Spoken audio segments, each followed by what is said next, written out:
News 24 সংবাদে সবাইকে স্বাগত জানাচ্ছি। সঙ্গে আছি আমি নাফিসা হক। দেখছিলেন বিআরবি কেবলস সংবাদ শিরোনাম। এবারে জানিয়ে দেব পুরো খবর। ইসরায়েলের হামলার জবাবে আবারও পাল্টা হামলা চালিয়েছে ইরান। দেশটির রাজধানী তেল আবিব এবং জেরুজালেমের বিভিন্ন লক্ষ্যবস্তুতে আঘাত এনেছে ইরানের মিসাইল। আর এতে 3 জন নিহত হয়েছেন এবং আহত হয়েছে অন্তত 63 জন। এদিকে ইসরায়েলের অব্যাহত হামলায় নিহতের সংখ্যা বেড়ে দাঁড়িয়েছে 78 জনে।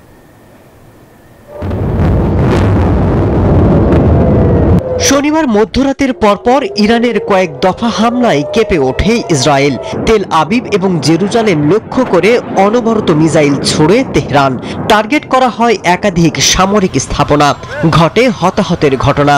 এরই মধ্যে আরও হামলার শঙ্কায় নাগরিকদের নিরাপদ আশ্রয়ে সরিয়ে নিচ্ছে দেশটির সেনাবাহিনী। ইরানের হামলার পরপরই বাংকারে আশ্রয় নেন নেতানিয়াহু সহ নিরাপত্তা বাহিনীর প্রধান এবং উচ্চপদস্থ মন্ত্রীরা।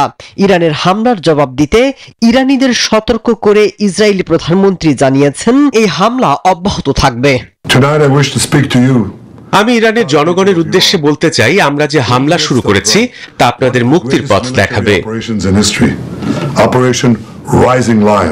এদিকে শনিবার ইরানে কয়েক দফা হামলা চালিয়েছে ইসরায়েল। তেহরান আন্তর্জাতিক বিমানবন্দর সহ কয়েকটি স্থানে বিস্ফোরণ হয়েছে, বাড়ছে হতাহতের সংখ্যা। ইরানের সর্বোচ্চ ধর্মীয় নেতা আয়াতুল্লাহ আলী খামেনি জানিয়েছেন, ইসরায়েল যে যুদ্ধ শুরু করেছে তাতে পিছু টান দেওয়ার সুযোগ নেই। যুদ্ধ শুরু করেছে ইসরায়েল। এই অপরাধের মাধ্যমে ইহুদিবাদী সরকার নিজেদের জন্য ভয়াবহ পরিণতি ডেকে এনেছে। এদিকে পাল্টা হামলায় আনন্দ মিছিল করেছে ইরানিরা। দেশটির রাজধানী তেহরানে জাতীয় পতাকা হাতে শত শত নাগরিক উচ্ছ্বাস প্রকাশ করে। মাসুদ রানা, নিউজ 24। শুধু বাইরের শক্তি নয়, ইরানের অভ্যন্তরে এমন অনেক শক্তি সক্রিয় যারা নিজেদের স্বার্থে শত্রুর হাতিয়ার হয়ে উঠেছে। আর এই অবস্থায় বিশ্বাসঘাতক মীর জাফরদের খুঁজে বের করতে এখন মরিয়া হয়েছে ইরান সরকার। আর এদিকে ইসরায়েলের পক্ষ নিয়ে তেল আবিবকে পরোক্ষভাবে সহায়তা করেছে মুসলিম দেশ। ইরানের পারমাণবিক সামরিক স্থাপনা সহ আবাসিক ভবনে ইসরায়েলের সূক্ষ্ম হামলার পর থেকে আন্তর্জাতিক মহলে ঘুরপাক খাচ্ছে নানা প্রশ্ন। কিভাবে 1000 কিলোমিটার দূর থেকে সুনিপুণ এ হামলা চালালো তেল আবিব? আর মুসলিম কোন দেশই বা তাদের আকাশপথ ব্যবহার করতে দিয়ে করেছে পরোক্ষ সহায়তা? বিশেষজ্ঞদের বিশ্লেষণ ও আন্তর্জাতিক প্রভাবশালী গণমাধ্যমের বরাতে জানা যায়, ইসরায়েল বহু বছর ধরেই ইরানের পারমাণবিক ও ক্ষেপণাস্ত্র কর্মসূচির বিরুদ্ধে সুপরিকল্পিত গোপন সামরিক প্রস্তুতি চালিয়ে আসছে।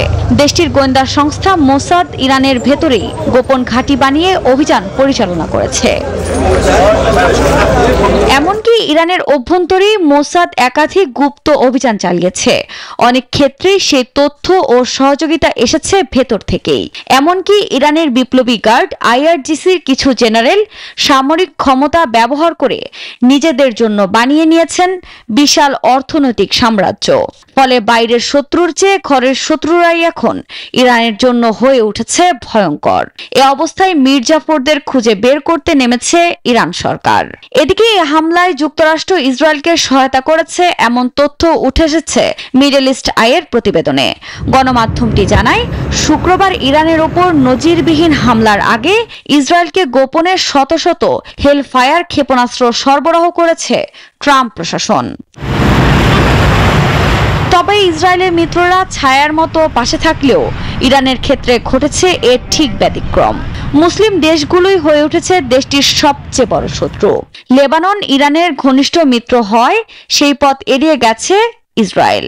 বিশ্লেষকদের ধারণা, ইসরায়েল এই হামলা চালাতে জর্ডান, ইরাক বা সিরিয়ার আকাশসীমা ব্যবহার করেছে। যদিও জর্ডান এরই মধ্যে বিষয়টি প্রত্যাখ্যান করেছে, তবে সিরিয়ায় পশ্চিমা সমর্থিত সরকার থাকায় দেশটির আকাশসীমা ব্যবহার করে হামলা চালানো হয়ে থাকতে পারে বলেও ধারণা করা হচ্ছে। আফরিন মৌ, নিউজ 24। ইসরায়েল ও তেহরানের পাল্টাপাল্টি হামলায় মধ্যপ্রাচ্যে উত্তেজনায় বেড়েই চলেছে জ্বালানি তেলের দাম। বিভিন্ন দেশে আকাশপথ বন্ধ করায় নতুন শঙ্কায় স্থবির ব্যবসা বাণিজ্য, আর যার প্রভাব বাংলাদেশেও পড়বে বলে মনে করছেন বিশ্লেষকরা। তবে গাজার ওপর থেকে দৃষ্টি সরাতেই ইসরায়েলের এই হামলা, এমনটাই ধারণা করছেন আন্তর্জাতিক সম্পর্ক বিশ্লেষক ইমতিয়াজ আহমেদ। বিস্তারিত জানাচ্ছেন প্রমা চৌধুরী। তেহরানে আবারও ইসরায়েলের হামলা, বহুদিনের ছায়াযুদ্ধ শুক্রবার ভোর রাতে সরাসরি সংঘাতে পরিণত হয়েছে। গাজার পক্ষে বাড়তি সমর্থনের দিক থেকে দৃষ্টি সরাতে ইসরায়েলের এই উত্তেজনাকর হামলা বলে মনে করছেন আন্তর্জাতিক সম্পর্ক বিশ্লেষক অধ্যাপক ইমতিয়াজ আহমেদ। তিনি জানান, দুই দেশ সরাসরি সংঘাতে জড়ালে মধ্যপ্রাচ্য সহ সারা বিশ্বে এর এক নেতিবাচক প্রভাব পড়বে। ইসরায়েল জেনোসাইড করেছে, এখন এটাকে কিভাবে থামাতে পারে, সেটা হলো একটাই হলো যে ইরানের সাথে যদি সংঘর্ষ বা যদি সেটা হলে অ্যাটলিস্ট কিছুদিনের জন্য নজরটা যতটা না গাজার উপরে থাকবে ইরানের উপরে চলে গেল। ইম্প্যাক্ট পড়বে, কোনো সন্দেহ নেই। যদি যুদ্ধটা আরও বড় আকারে যদি শুরু হয়, পাল্টাপাল্টি যদি আক্রমণ হয়। এই সংঘাতে মার্কিনীদের সমর্থন আছে বলেও দাবি করছেন এই বিশ্লেষক। বলছেন, বাংলাদেশে এর সরাসরি প্রভাব না পড়লেও বিশ্বের কূটনৈতিক সমীকরণকে জটিল পর্যায়ে নিয়ে গেছে এই সংঘাত। এই ধরনের যুদ্ধ ইসরায়েল করতে পারছে যেহেতু আমেরিকার একটা সহায়তা আছে। এখানে যেটা ক্ষতিগ্রস্ত হওয়ার যেটা সম্ভাবনা যেটা বাড়তে পারে যদি সাপ্লাই চেইন ব্যাহত হয়, এবং তেলের দাম আমরা জানি না এটা ইম্প্যাক্ট পড়বে কিনা, কারণ ইরান কিন্তু বড় একটা তেল প্রডিউসিং দেশ। যুদ্ধের বিপক্ষে সকল দেশের জনমত তৈরি করা হতে পারে এই যুদ্ধ অবস্থা থেকে উত্তরণের পন্থা বলে ধারণা করছেন এই কূটনীতি বিশ্লেষক। ইসরায়েলের জনগণ যদি না থামাতে চায় তাহলে তো এমন একটা অবস্থা হয়ে যাবে, তখন দেখা যাবে সবাই ক্ষতিগ্রস্ত আরো বেড়ে গেল। প্রমা চৌধুরী, নিউজ 24, ঢাকা। বাংলাদেশের কারণ সাপ্লাই। অন্য প্রসঙ্গ, দেশে বাড়ছে দারিদ্রতার হার। চলতি বছরে নতুন করে প্রায় 30 লাখ মানুষ চলে যেতে পারেন দারিদ্র্য সীমার নিচে। অর্থনীতি বিশ্লেষকরা বলছেন, উচ্চ মূল্যস্ফীতি এর অন্যতম কারণ। আর একই সঙ্গে মূল্যস্ফীতির তুলনায় মজুরি বাড়ছে না, যার ফলে সঞ্চয় ভেঙে অনেকেই জীবন অতিবাহিত করছেন। অর্থনীতিবিদরা বলছেন, এই ঝুঁকি সামলাতে সামাজিক নিরাপত্তা বেষ্টনীয় কোনো কাজে আসছে না। সব মিলে চাপের মধ্যে পড়েছে দেশের অর্থনীতি। রিয়াজ সুমনের বিশেষ প্রতিবেদনে দেখুন বিস্তারিত। দেশের নিম্ন আয়ের মানুষকে তার মজুরির বড় অংশই খরচ করতে হয় খাদ্যদ্রব্য, নিত্য প্রয়োজনীয় সামগ্রী কিনতে। ক্রমবর্ধমান মূল্যস্ফীতির সঙ্গে পাল্লা দিয়ে বাড়ছে না তাদের মজুরি, উল্টো বাড়তি খরচ বোঝা হয়ে জেঁকে বসেছে মাথার উপর। মূল্যস্ফীতির কঠিন হিসাব বুঝেন না নিম্ন আয়ের মানুষেরা, তবে আয়ের সাথে ব্যয়ের যে বড় একটি ফারাক তৈরি হয়েছে তা হারে হারে টের পাচ্ছেন খেটে খাওয়া মানুষেরা। প্রয়োজনের তুলনায় কমেছে ক্রয় ক্ষমতা, বাধ্য হয়ে পরিবর্তন করতে হচ্ছে খাদ্যাভ্যাস। বর্তমান যে ইনকাম আমার ফ্যামিলি চলার, আমার ফ্যামিলিতে 4-5 জন লোক আছে, 20 থেকে 25 হাজার টাকা আসে। ঘর ভাড়া দিয়ে খাওয়া করে তাতে করে দেখা যাচ্ছে প্রতি মাসে সমান থেকে কোনো মাসে আবার কোনো মাসে 2-4 হাজার টাকা ঋণও থাকতে হয়। আগে ধরেন আপনারা বাসা ভাড়া, খাওয়া দাওয়া দিয়া 10,000-15,000 এক্সট্রা থাকতো, কিন্তু 5ই আগস্টের পরে এই জিনিসটা থাকে না। তথ্য বলছে, চলতি অর্থ বছরের প্রথম 6 মাসে সার্বিক মূল্যস্ফীতি ছিল 10% উপরে। পরের 5 মাস অর্থাৎ মে পর্যন্ত মূল্যস্ফীতি ছিল 9% ঘরে। তবে এই 1 বছরের কোনো মাসেই জাতীয় গড় মজুরি বৃদ্ধির হার 9% ছাড়ায়নি। বিশ্লেষকরা বলছেন, মূল্যস্ফীতির চেয়ে মজুরি কম হওয়ায় কমেছে মানুষের প্রকৃত ক্রয় ক্ষমতা। দীর্ঘমেয়াদী যদি মূল্যস্ফীতি হয় এবং সেটা যদি আমাদের ক্রয় ক্ষমতার থেকে একটা বড় অংশের মানুষের জন্য কম হারে বাড়তে থাকে, তাহলে কিন্তু আমাদের এটা দীর্ঘমেয়াদে আমাদের অর্থনীতির উপর নেতিবাচক প্রভাব পড়ে। বিশ্বব্যাংক বলছে, মূল্যস্ফীতির কারণে বাংলাদেশে এবছর আরও 30 লাখ মানুষ অতি দরিদ্র সীমায় চলে যেতে পারে। এই হার হতে পারে 9.3%। 2024 সালে এই হার ছিল 7.7%। এমন পরিস্থিতিতে মূল্যস্ফীতি নিয়ন্ত্রণ ও আয়ের সীমা বাড়ানোই যখন বড় চ্যালেঞ্জ, তখন খরায় পড়েছে দেশি বিদেশি বিনিয়োগ। তার উপর নানা সংকটে বন্ধ হচ্ছে শিল্প, ফলে কর্মসংস্থান তৈরির বদলে উল্টো কর্মহীন হচ্ছে বহু মানুষ।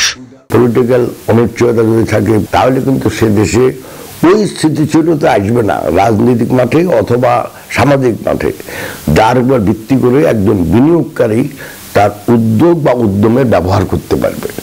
যতক্ষণ পর্যন্ত এই জিনিসটা না হয়, আপনি ধরেই নেন দেশে কোনো বিনিয়োগ হবে না, কর্মসংস্থান হবে না, দারিদ্রতা আরো বেড়ে যাবে। আগামী সেপ্টেম্বরের মধ্যে মূল্যস্ফীতি 7% নামিয়ে আনার যে প্রত্যাশা করছে সরকার, তার জন্য রাজস্ব নীতি ও মুদ্রানীতির মধ্যে সমন্বয় প্রয়োজন বলেও মনে করেন বিশ্লেষকরা। ক্রমাগত প্রকৃত আয় কমে যাওয়া, দুর্বল শ্রমবাজার আর অর্থনৈতিক কর্মকাণ্ডের মন্থরগতির কারণে এমনিতেই অতি দরিদ্রের হার বাড়ার শঙ্কায় বাংলাদেশ। তারপর রাজনৈতিক অস্থিরতা আর অনিশ্চয়তা বড় সংকটে ফেলতে পারে দেশের অর্থনীতিকে। তাই কর্মসংস্থান সৃষ্টির পাশাপাশি মূল্যস্ফীতি নিয়ন্ত্রণকে গুরুত্ব দিচ্ছেন বিশেষজ্ঞরা। রিয়াদ সুমন, নিউজ 24, ঢাকা। ঈদুল আজহার দীর্ঘ 10 দিনের ছুটি শেষ। আগামীকাল থেকে পুরোদমে খুলবে অফিস, আদালত, কলকারখানা। আর এজন্য ঢাকায় ফিরছেন কর্মজীবী মানুষ। তবে বেসরকারি অনেক প্রতিষ্ঠানের কর্মীরা ঈদের ছুটি না পাওয়ায় অনেকে এখন ঢাকা ছাড়ছেন। শনিবার সকাল থেকেই রাজধানীর বাস স্ট্যান্ড, রেল স্টেশন ও সদরঘাট লঞ্চ টার্মিনালে কর্মজীবী মানুষের ভিড় দেখা যায়। তবে ফিরতি যাত্রায় ভোগান্তি না থাকায় স্বস্তি প্রকাশ করেছেন যাত্রীরা। ট্রেনে আসাতে ভোগান্তিটা একটু কমই ছিল, অন্যান্য সময় চেয়ে ভোগান্তিটা কমই ছিল আলহামদুলিল্লাহ। তো ভোগান্তি আছে, তবে আসার সময় অনেকটা মোটামুটি বলা চলে জ্ঞানজাম মুক্তই ছিল মোটামুটি। তারপরেও শান্তিভাবে আসতে পারছি, টাকা বেশি যাক, এটাতেই খুশি। একটু লেট হয়েছে আর কি, 2-2.5 ঘন্টা লেট হয়েছে। তাছাড়া মোটামুটি আলহামদুলিল্লাহ খুব ভালোভাবে চলে আসলাম।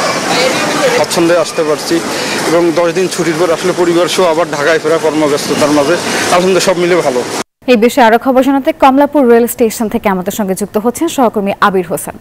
আবির, যাত্রীদের ভিড় কেমন দেখছেন স্টেশনে? এবং আরো একটা বিষয়, সেটা হচ্ছে স্বাস্থ্য অধিদপ্তর বলেছিল রেলপথ যাত্রীদের যেন করোনার বিধি নিষেধ মেনে চলা হয়। সেক্ষেত্রে এই বিষয়ে তৎপরতা কেমন দেখছেন?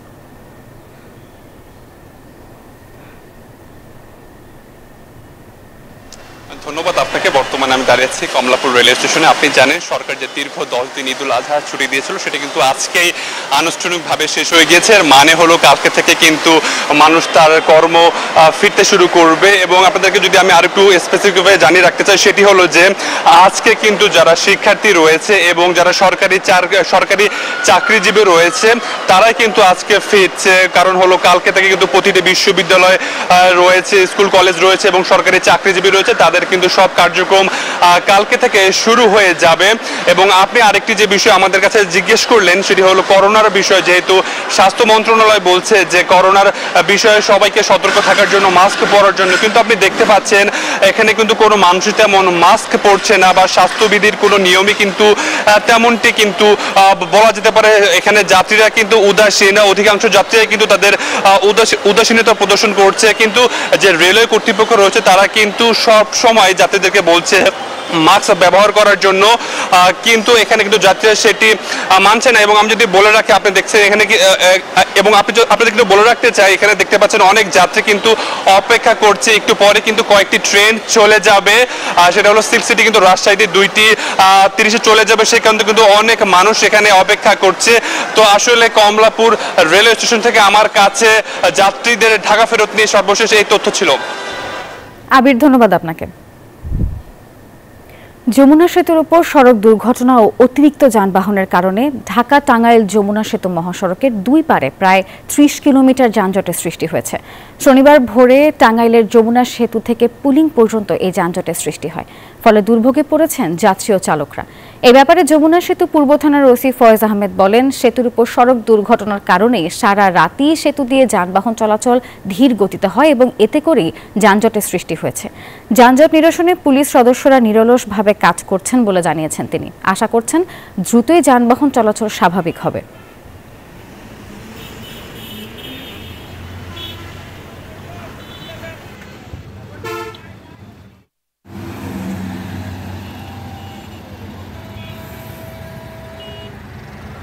দিনাজপুরের ঘোড়াঘাটে যাত্রীবাহী বাস ও ট্রাকের সংঘর্ষে 5 জন নিহত হয়েছেন, আহত হয়েছেন অন্তত 15 জন।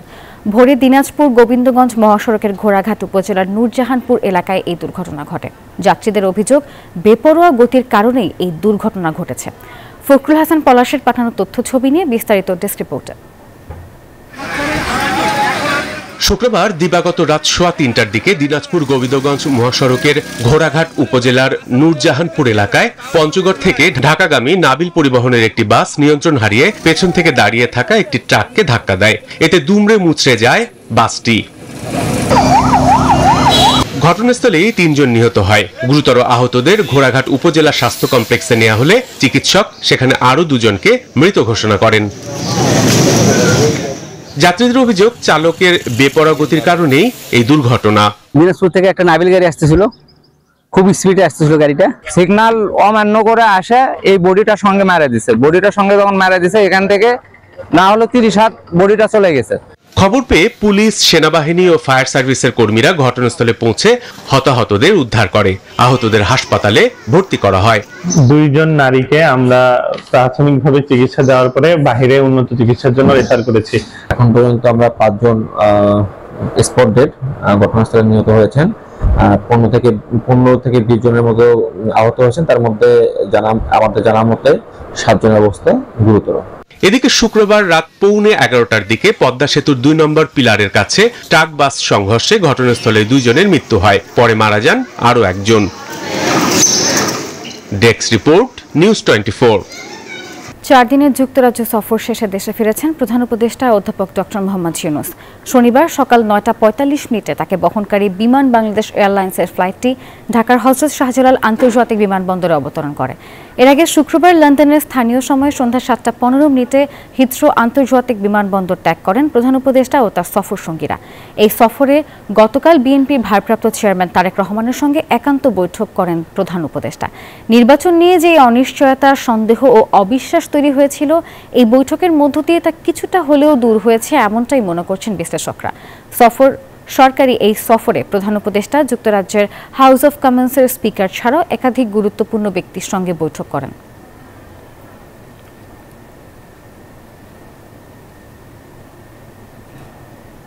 অন্তর্বর্তী সরকারের 11 মাসে আইন শৃঙ্খলা পরিস্থিতির যথেষ্ট উন্নতি হয়েছে দাবি করেছেন স্বরাষ্ট্র উপদেষ্টা মোহাম্মদ জাহাঙ্গীর আলম চৌধুরী। সকালে উত্তরে আর্ম পুলিশ ব্যাটালিয়নের সদর দপ্তর পরিদর্শন শেষে এই কথা বলেন তিনি। বলেন, দেশের মানুষ শান্তিপূর্ণভাবে ঈদ উদযাপন করতে পেরেছে, এটাই তার প্রমাণ। পুলিশের বিষয়ে তিনি জানান, মাঠ পর্যায়ের পুলিশের কাছে রাইফেলের মতো অস্ত্র থাকবে, তবে ভারী মরণাস্ত্র থাকবে না।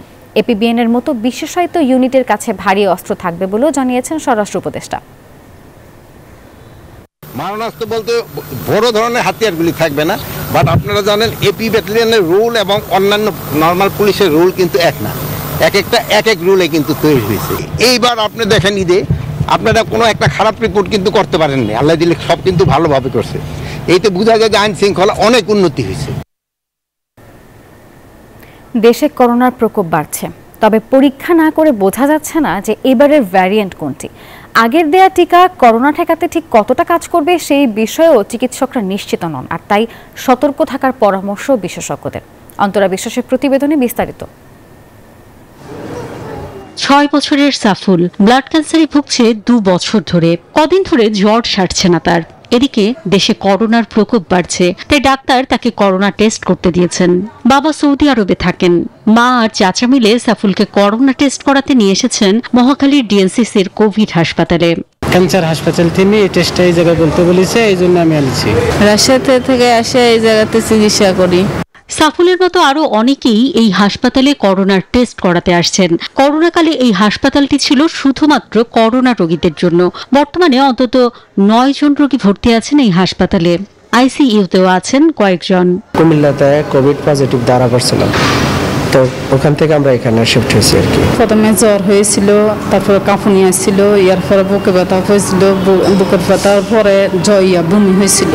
ভর্তি হওয়া অধিকাংশ রোগী ভুগছেন অন্য রোগেও। চিকিৎসকরা বলছেন, অন্য রোগীতে আক্রান্তদের করোনাজনিত সমস্যায় পড়ার আশঙ্কা বেশি।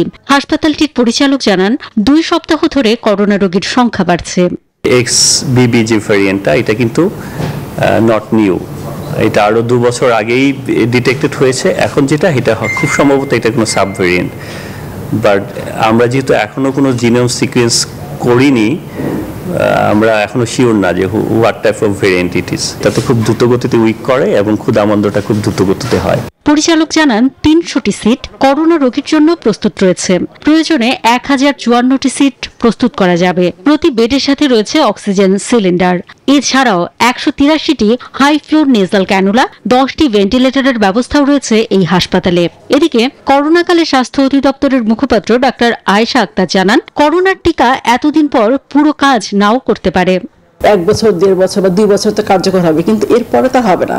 সেই জন্য ডোজ তো একটা কার্যকর হচ্ছে, মানে ভ্যাকসিনটা তো একটা প্রতিরোধ দিচ্ছে, কিন্তু তারপরেও কিন্তু ঝুঁকিটা কিন্তু কম না। এই জন্য ভ্যাকসিন তো দিবে, সাথে রোগ প্রতিরোধ ক্ষমতা বাড়িয়ে তোলার জন্য বেশি পরিমাণে পুষ্টিকর খাবার খাওয়া, একটু ব্যায়াম করা এবং সাথে অবশ্যই স্বাস্থ্যবিধি মানা, এগুলো কিন্তু মানতে হবে।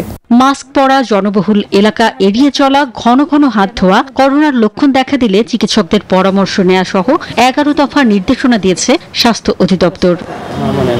অন্তরা বিশ্বাস, নিউজ 24, ঢাকা। চাকরি স্থায়ীকরণ ও বকেয়া বেতনের দাবিতে সংবাদ সম্মেলন করেছেন কোভিড-19 ইমার্জেন্সি রেসপন্স অ্যান্ড প্যান্ডেমিক প্রিপেয়ারনেসের প্রকল্পের কর্মীরা। দাবি মানা না হলে কঠোর কর্মসূচির হুঁশিয়ারি দিয়েছেন তারা। সকালে মহাখালী স্বাস্থ্য অধিদপ্তরের সামনে সংবাদ সম্মেলনে এসব দাবি তুলে ধরেছেন তারা। জানান, বেতন না পাওয়ায় মানবেতর জীবনযাপন করছেন 1000-এরও বেশি কর্মী। 2020 সাল থেকে করোনা ভাইরাস নিয়ন্ত্রণে ইআরপিপি প্রকল্পের অধীনে কাজ করছেন ডাক্তার থেকে শুরু করে ল্যাব কনসালট্যান্ট, নার্স, টেকনোলজিস্ট সহ আরও অনেকেই। ইআরপিপি প্রকল্পের জনবলকে যাচ্ছে তারা ছুঁড়ে ফেলে দিবে, একটা নিয়োগ বাণিজ্য প্রক্রিয়ার পায়তারা চলতেছে। দেশের স্বার্থে, রাষ্ট্রের স্বার্থে আমরা এখানে জীবনের ঝুঁকি নিয়ে সর্বোচ্চটুকু কাজ করছি। এখন আমাদেরকে আশ্বাস দিয়ে যদি তারা এখানে ছুঁড়ে ফেলে দেয়, আর আমরা কর্মরত ছিলাম প্রত্যেক প্রতিষ্ঠানে, তার বিপরীতে তারা আমাদেরকে অনুপস্থিত দেখায়। তাদের মতো করে নিজস্ব একটা ডিপিপি চালু করে, সেখানে আমাদেরকে বাতিল করে দেওয়া হয়, সেখানে আমাদের কোনো নামের অংশ রাখে নাই। 25/5/2025 সালে আমাদের আফরিনা ম্যাডাম চিঠি ইস্যু করে যে আমাদের কর্ম থেকে বিরত রাখার জন্য, যা মানে প্রহসন ছাড়া আর কিছুই নয়। সাধারণ মানুষকে আইনগত জটিলতা থেকে মুক্তি দিতে জাতীয় আইনগত সহায়তা প্রদান সংস্থার কার্যক্রম এবং কার্যকারিতা আরও বাড়ানোর জন্য পদক্ষেপ নেওয়া হবে। আইনগত সহায়তা প্রদান সংশোধন অধ্যাদেশ 2025-এর প্রাথমিক খসড়ার ওপর একটি মত বিনিময় সভায় এই মন্তব্য করেন আইন বিচার ও সংসদ বিষয়ক মন্ত্রণালয়ের উপদেষ্টা ডক্টর আসিফ নজরুল। ঢাকার বেইলি রোডে অবস্থিত জাতীয় আইনগত সহায়তা প্রদান সংস্থার সম্মেলন কক্ষে অনুষ্ঠিত এই সভার সভাপতিত্ব করেন আইন উপদেষ্টা। এ সময় কিভাবে এই সহায়তা প্রদান করা হবে তার পদ্ধতিগত দিকগুলো তুলে ধরেন সভায় অংশ নেয়া বিজ্ঞ আইনজীবী ও বিচারপতিরা। এ সময় উপদেষ্টা বলেন, প্রতি বছর দেশের বিভিন্ন আদালতে 5 লাখের বেশি মামলা করা হয়। তবে সরকারি আইনগত সহায়তা প্রতিষ্ঠানকে যদি দক্ষ করে গড়ে তোলা যায়, তবে মধ্যস্থতার মাধ্যমে 1 থেকে 2 লাখ মামলা আদালতের 1 সময়ের মধ্যেই নিষ্পত্তি করা সম্ভব। আমরা 3টা টার্গেট করেছি সংস্কার কার্যক্রমের ব্যাপারে। একটা হচ্ছে দ্রুত এবং স্বল্পতম সময়ে অল্প খরচে মামলার নিষ্পত্তি করা। সেকেন্ড হচ্ছে আমরা ফৌজদারি কার্যবিধির অ্যামেন্ডমেন্টের কাজ দ্রুত এগিয়ে নিচ্ছি। আশা করি আমরা আগামী 1 মাসের মধ্যে এটা আমরা আইন আকারে পাশ করতে পারব। আমাদের যে থার্ড লক্ষ্য, সেটা হচ্ছে মামলার অভিশাপ থেকে মানুষকে মুক্তি দেওয়া।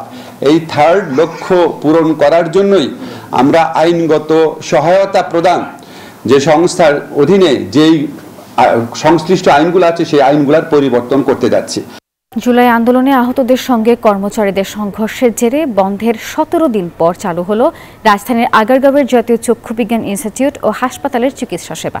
সকাল থেকেই হাসপাতালটিতে চিকিৎসক, নার্স ও স্টাফরা এসে হাসপাতালের কার্যক্রম শুরু করেছে। সেবা প্রার্থীর সংখ্যাও ছিল চোখে পড়ার মতো।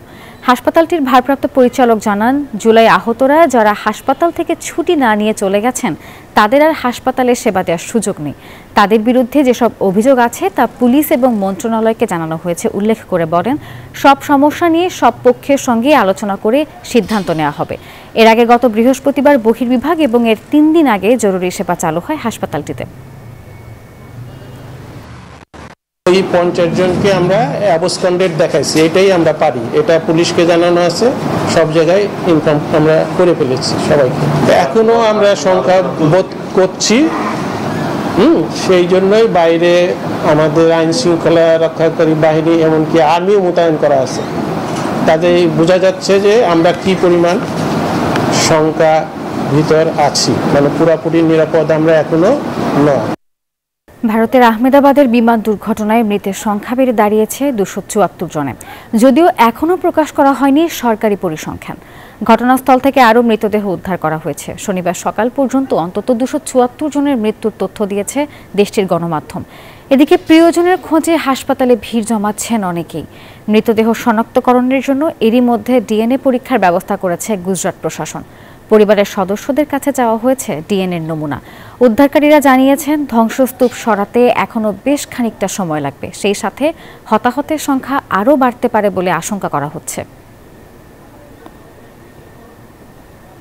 বাংলাদেশ ফুটবল ফেডারেশনের ভবিষ্যৎ পরিকল্পনা বিষয়ক বিশেষ সংবাদ সম্মেলনে কোচ হাভিয়ার ক্যাবরেরার পদত্যাগ চেয়েছেন নির্বাহী কমিটি ও ন্যাশনাল টিম কমিটির সদস্য সাখাওয়াত হোসেন ভূঁইয়া। জবাবে বাফুফে সভাপতি তাবিত আওয়াল আশ্বাস দিয়েছেন ন্যাশনাল টিম কমিটির সকল সদস্য মিলে এই বিষয়ে কোচের পারফরমেন্স মূল্যায়ন করে আলোচনার মাধ্যমে সিদ্ধান্ত নেওয়া হবে। এদিকে ফুটবলের সার্বিক উন্নয়নের জন্য আগামীতে বাজেট বৃদ্ধি, সঠিক বণ্টন এবং খেলাধুলার সামগ্রীর উপর আরোপিত 36% কর কমিয়ে আনার দাবি জানিয়েছেন তিনি। সহসভাপতি ফাহাদ করিম জানান 28 থেকে 30 জুন 40-এরও বেশি প্রবাসী ফুটবলাররা ঢাকায় আসবেন ট্রায়ালের জন্য।